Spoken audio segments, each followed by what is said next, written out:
है कि जो बर्थ राइट सिटीजनशिप है वो तमाम बच्चों को हासिल होती है। तो उसमें जब जब बच्चा यहाँ पे पैदा होता है तो सबसे बड़ा प्रूफ जो है उसके पास बर्थ सर्टिफिकेट होता है। अब उस बर्थ सर्टिफिकेट की बुनियाद के ऊपर बच्चा जो है वो यहाँ पे सोशल सिक्योरिटी भी हासिल करता है और फेडरल बेनिफिट्स भी हासिल करता है। उस बर्थ सर्टिफिकेट पे जो है पेरेंट्स के नाम वगैरह सब कुछ, उनकी डेट ऑफ बर्थ उस बच्चे की और कवायद मौजूद होते हैं, लेकिन ये नहीं लिखा होता कि उसके पेरेंट्स का क्या इमिग्रेशन स्टेटस है।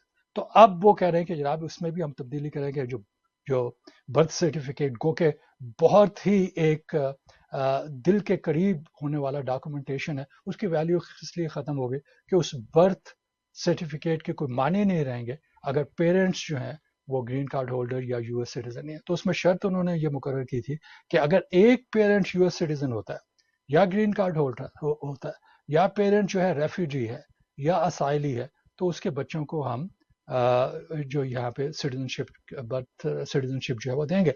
लेकिन ऐसे लोग कि जो टेम्परेरी वीज़ास वगैरह पे है या फिर उनके पेरेंट्स जो हैं वो अनलॉफुल स्टेटस में, उन बच्चों को यहाँ पे कोई भी राइट नहीं मिलेगा। फिर अगेन क्वेश्चन, ये बहुत बड़ा क्वेश्चन मार्क कि जनाब इसमें उनका क्या कसूर है।